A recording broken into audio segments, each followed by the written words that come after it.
Welcome back to the Tuesday edition of the Garden Basics with Farmer Fred podcast. Unlike the Friday edition, we're dedicating the Tuesday podcast to answering your garden questions. Stay tuned to find out how you can get your garden question into the program. So come on, let's do this. We are answering your garden questions here on the Garden Basics podcast, and we're talking with Quentin Young, Master Gardener. We're at the Fair Oaks Horticulture Center on a work day. Amanda writes in and says, I have a 10-year-old peach tree that I've kept pruned to keep it somewhat small. It's not dwarf, but I've kept it to about 6 feet in height. I failed to do August pruning on it. I believe I need to be careful pruning it now in the rainy season. If I see a number of dry days in the forecast, can I go ahead and trim it up a bit? Thanks so much. Let's talk a little bit about August pruning versus winter pruning and the fact that in August there are a couple of varieties of fruit trees that actually need to be pruned in August. Yeah, so we do a lot of summer pruning here at the Hort Center, usually no later than October, but August is a great time to prune. If you're going to be opening up your tree, you might want to think about painting the branches because you're also going to be worried about sunburn. But I'd recommend holding off until about March or April to do any more pruning. All right. And the ones that you really want to prune in August would be probably cherries and apricots because of possible rain spread diseases. Yeah, those are the most problematic for Eutypa. You said cherries, apricots, definitely peaches. Most of the stone fruits will usually stop definitely by October.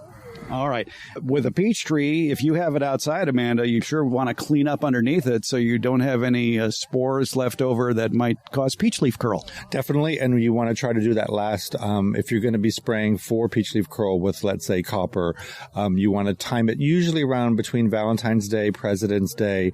Depending on the weather, you want to get that last spray right before the buds start to crack. And that's here in USDA Zone 9. Exactly. And last year, of course, it was raining at that time, so we couldn't spray. But you did that. You definitely want to try to do it then. All right. So if you wait a little bit till early spring, Amanda, and your peach tree is going to do fine, and congratulations on keeping it at about 6 feet in height. That's the perfect height for a peach tree for a variety of reasons. Yeah, for harvest, for care. We keep all of ours about 6 to 8 feet, because if you don't get up there and pick them, wildlife will. Yes, unless you want to stare at birds eating your fruit or squirrels running off with them. And rats. And rats, too, yes. Amanda, thanks so much for the question. Quentin, thanks for your help. Thank you. Thanks, Fred.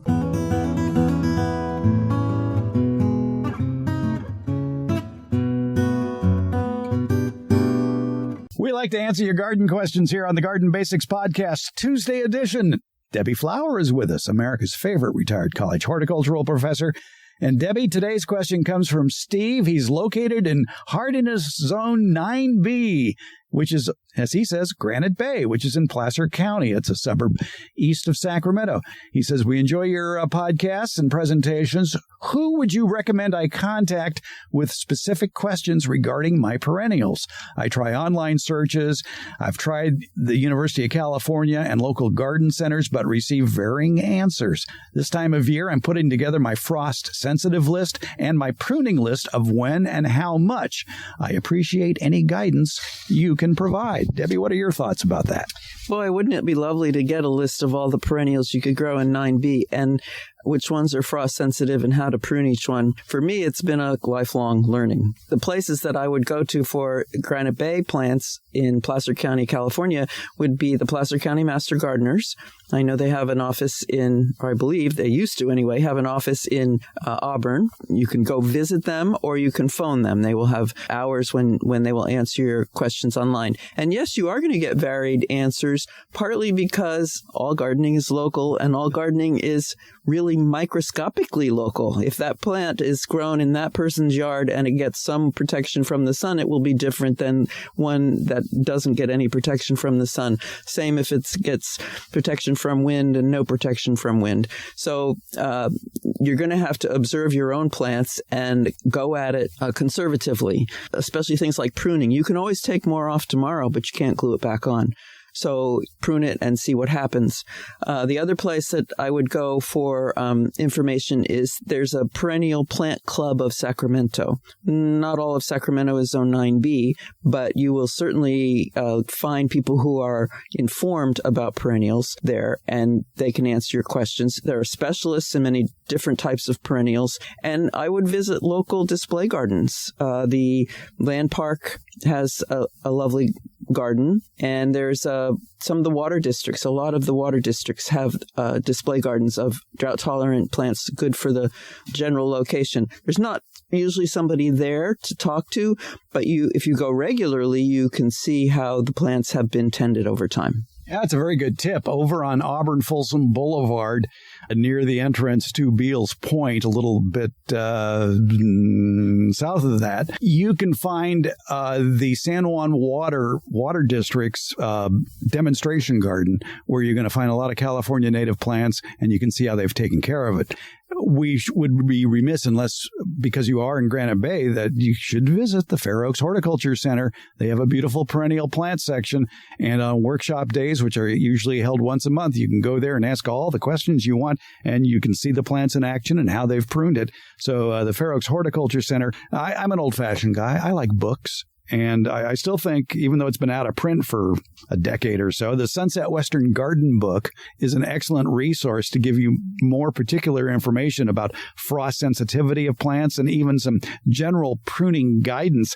But my favorite book for pruning advice is by Christopher Brickell. It's called Pruning and Training.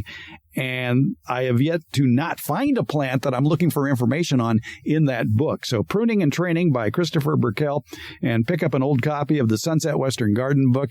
And I think, Steve, you just might be good to go. Yeah, sounds like a plan. Debbie Flower, thanks for your help on this. You're welcome, Fred. Always a pleasure.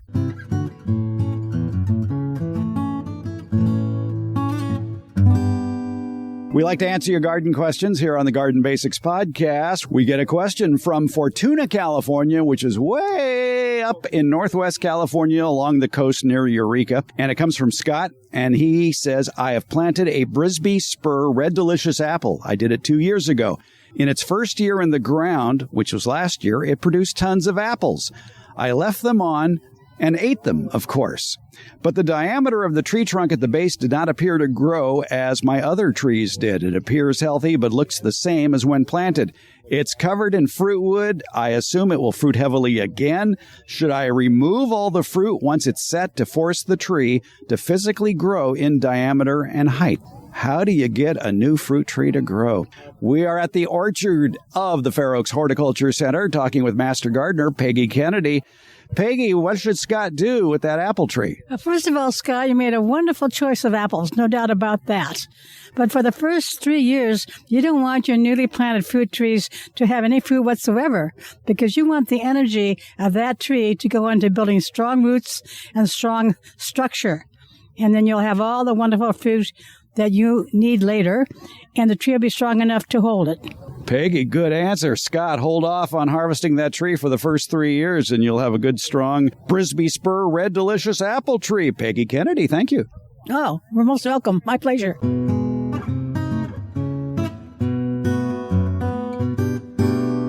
The Garden Basics with Farmer Fred podcast has a lot of information posted at each episode in the show notes. Maybe you'd rather read it than listen to it. That's not a problem. We have a complete transcript posted, and you can find that link in the show notes or on our new homepage, gardenbasics.net. That's where you can find that link, as well as all the previous episodes of the Garden Basics with Farmer Fred podcast. There you can leave a message or link up with our social media pages, including our YouTube video page. And at gardenbasics.net, click on the tab at the top of the page to read the Garden Basics Beyond Basics newsletter. Plus, in the show notes, there are links to any products or books mentioned during the show and other helpful links for even more information. Want to leave us a question? Again, check the links at gardenbasics.net. And when you click on any episode at gardenbasics.net, you're going to find a link to SpeakPipe, where you can leave us an audio question without making a phone call. Or go to them directly, speakpipe.com/gardenbasics. You want to call us? We have that number posted at gardenbasics.net. Spoiler alert, it's 916-292-8964, 916-292-8964. Email? Sure, send it along with your pictures to fred@farmerfred.com. Or again, go to gardenbasics.net to get that link. And if you send us a question, be sure to tell us where you're gardening, because, as I am fond of saying, all gardening is local. Find it all at gardenbasics.net. We're getting answers to garden questions here on the Garden Basics podcast. We're talking with Quentin Young, Master Gardener. We're at the Fair Oaks Horticulture Center on a January work day. And this question comes from David, who lives in the Central Valley. And he says, I am extremely new to gardening and came across your podcast. Well, one of the reasons I was turned on to the idea of gardening was that someone showed me that you can grow a dwarf lemon tree in your house. Well, I live in the Central Valley, and everywhere I try to look online, the websites all say that they cannot ship the dwarf lemon tree to California. My question for you, good sir, are dwarf lemon trees not allowed in California, or can they just not be shipped to California? And if shipping is the issue, are there any dwarf lemon trees that are for sale here in California already, ones that don't need to be shipped? I apologize if my question isn't worth your time. That's a good question, David, and it certainly is worth our time. And Quinn, I bet David doesn't realize he probably lives in the middle of a citrus grove in Central California. Yeah, that's what California does. We grow citrus, yeah. However, there are restrictions on moving citrus from state to state due to especially the Asian citrus psyllid, which can vector a disease that is fatal to citrus trees called huanglongbing, also known as citrus greening disease. So you can see limitations on why it can't come into California, and you can see limitations on moving citrus products county to county in California, depending upon if there's a quarantine area because maybe they've spotted the Asian citrus psyllid here. So we're trying here in California to get a control over that pest before it gets out of control, like what happened down in Florida before they realized what they had. However, that being said, yes, we grow citrus trees here in California, including lemon trees and the dwarf lemon tree. I think most lemon trees for sale at nurseries and garden centers probably are already on dwarfing rootstock. Yeah, they're either going to be on dwarf or semi-dwarf rootstock for most citrus that are sold at most garden centers. And they do really well in containers. If you're going to keep yours inside, then obviously you would probably grow it in a container, and that will also help keep it smaller. And what size container? Where in the house would you put it? You definitely want a sunny, like a sun room or a patio. You definitely want to go, I would say, at least a 10-gallon size container. Bigger is always better, depending on how big you want to let it get. Watering and feeding is crucial as well. Exactly. It needs good drainage. You can't let the water build up in that pot. You've got to keep the drain holes open. You may want to put it on a stand that has wheels so you can move it around, especially if you want to set it outside during the spring and summer. Yeah, and where is this person located? Do you remember? In the Central Valley. Yeah, so you could just grow this outside. You don't need to keep it inside. They do great. All of my citrus, I have probably 13 at home. They're all in containers and they're all outside 12 months of the year. All right. And is it on any special rootstock? They're probably all on semi-dwarf rootstock, but I keep them in the container. They're all no taller than about 6 feet. So, David, the answer to the question is there are citrus for sale all around you. Just look locally wherever you live at a garden center or nursery near you, because they've jumped through a lot of hoops to be able to sell you citrus with all the restrictions coming through. Because in your time working at a nursery, you know that it's not easy getting in citrus without having a lot of inspections. Yeah, lots of inspections, and make sure when you buy the citrus that it has the blue tag from the California Department of Food and Ag. That way you know it's been inspected and it is pest-free. All right, start growing a lemon tree, David. Thanks for the answer, Quentin. Of course.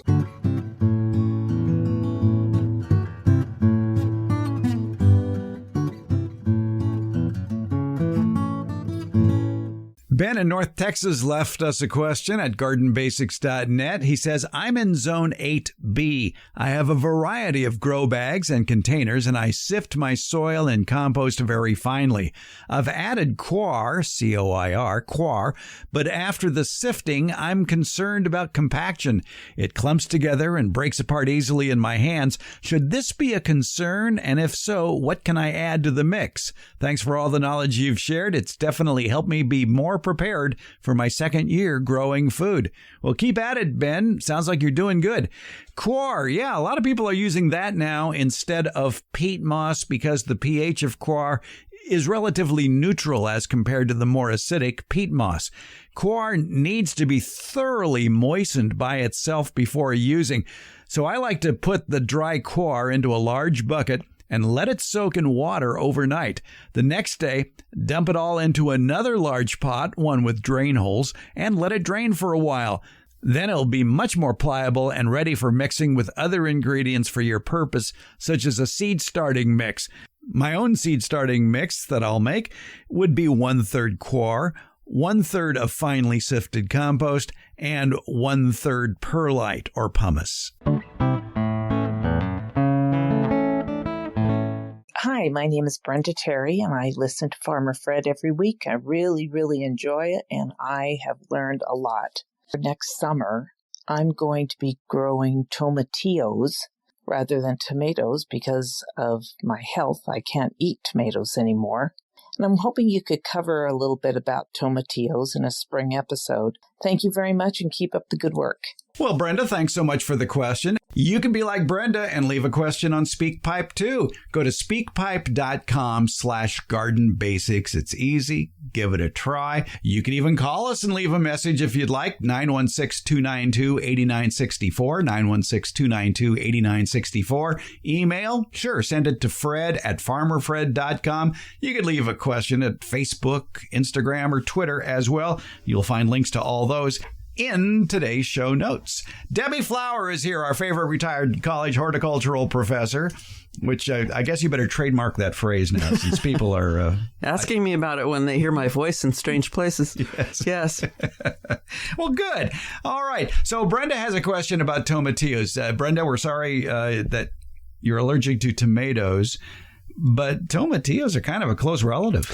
Yeah, they are. My husband has a problem eating tomatoes as well, and so we don't in our house, and I am reluctant to feed him tomatillos. Tomatillos are in the same family as tomatoes, which is the Solanaceae family, along with peppers, eggplant, potatoes, tobacco. And they are also contain the chemical solanine, which could be something that is causing at least my husband's allergic problems with tomatoes and potatoes, etc. Brenda did not say what her response was to tomatoes that was negative, but I would caution her to be careful eating tomatillos. Maybe test them out first. Yes. Mm-hmm. Buy a bunch and eat them and see what happens. Or I don't know. That's not medical advice. I'm not a doctor and I don't play one on the podcast. Same here. Yeah. But she could grow them. They're very easy to grow and they're a fun plant. And if turns out she can't eat them, I'm sure there would be other people interested in trying them out. Some would consider it a weed. I haven't met anybody who would say that. You're looking at them. Why is that? Do they take over? If you forget to harvest some. Oh, okay. And, they get buried in the detritus around the ground, or the birds pick them up, and all of a sudden there's little tomatillo plants sprouting everywhere. Oh, okay. But because maybe the seeds are inside of the fruit. Yeah. But tomatillos are easy to grow, but it does take two to tango, doesn't it? It absolutely does. They have to cross-pollinate. They do not recognize their own pollen. And in order for a fruit to form, pollination has to occur in the flower. So viable pollen, useful pollen has to get to the tomatillo plant. And the only place that's going to come from is another tomatillo plant. But it can be the same variety. It doesn't have to be a different variety. It can be the same or different. Tomatillos ripen to green, sort of a yellowish color, purple. There are different varieties of tomatillos. So you can grow two of the same. You can grow two different ones. Either way, you will get that cross-pollination, which will be done by insects, particularly bees. So you want a bee-friendly garden. So have other things around that attract bees, flowers, etc. I always have some borage growing around my vegetable garden because the bees love that, and it blooms pretty much all the time. But some people call borage a weed as well. Be aware of that. It has not been an issue for me, but for some people it is. But have other flowers around that attract the bees. The bees will feed on those flowers and then find your tomatillos and do some pollen transfer, which is what you need to have happen. Yeah, the borage and the tomatillos took over my yard. I remember that. All right. You're right. Tomatillos are very easy to grow. You look for that papery husk around the fruit that begins to dry when the fruits are maturing, and probably when they're firm to the touch but seem to give a little, and also the ripe fruits will pull fairly easily from the plant. They can be eaten raw, or they can be cooked. The flavor, which I think of as being maybe a little on the sour side, but they can be cooked, they can be grilled, they can be put on a kebab, they can be cut up and put in salsa. There are lots of uses for them if you find them pleasant to eat. Yeah, you could can up green salsa with them. Mm-hmm. And yeah, that's a very popular recipe. And I guess as long as you like cilantro, you'll probably like tomatillos. Yeah, well, I don't know if you have to like cilantro to like tomatillos. Oh. I think you can like tomatillos separately. But they're very easy to grow. They basically follow the same cultural patterns as a tomato from seed. Full sun, warm nights, 50, 55 minimum, and that your nights should settle at 50 to 55 degrees minimum. And they even like it warmer than that. So full sun, lots of heat, and spacing. They can get to be pretty good sized plants, maybe not as big as a tomato, but 2 feet apart. Yeah, 2 feet plus apart in all directions. You can put a cage up. I've grown them without a cage and not had a problem, but obviously they'll take a little more space if they're not caged. That was my problem, as I was growing them in the soil. Mm-hmm. And they kind of spread. Mm-hmm. They laid down? Yeah, they lay down. So they weren't caged. They laid down. They laid down. And I was just doing it on a lark. Of course, you've got to do some of that stuff to make it all new and interesting. Yeah. And I think I noted at the time, note to self, cage these in the future. Yes. Things can happen when you cage a plant, like it gets very dense in that cage, and then that gives insects and a place to hide, and it allows water, if you are using any sort of overhead irrigation, it allows water to get trapped between leaves or on top of leaves, and that can increase your disease instance. So I shouldn't say cages are always wonderful, but cages make gardening neater. Yeah, we should point out, speaking of diseases, that tomatillos are susceptible to many of the same diseases as tomatoes. Right. So you want to rotate your garden. Mm-hmm. You wouldn't want to plant the tomatillos where you have already planted or in the previous season planted a tomato. And it's better if you have not planted a tomato in that spot for the previous 2 seasons. In small gardens, that's not always doable, but you can always also grow them in a container, a large container, a 15-gallon mm-hmm. or a half-barrel container, and they will take more watering, more frequent irrigation in that situation, but it is doable. Tomatillos are easy to grow, and as long as they don't make you sick, go ahead and plant them. Yes. All right, Brenda, I hope that helps. A lot of good tomatillo varieties out there. Debbie, thanks for your help. Always a pleasure, Fred. Garden Basics with Farmer Fred comes out every Tuesday and Friday, and it's brought to you by Smart Pots and Dave Wilson Nursery. Garden Basics, it's available wherever podcasts are handed out. For more information about the podcast, visit our website, gardenbasics.net, and that's where you can find out about the free Garden Basics newsletter, Beyond the Basics. And thank you so much for listening.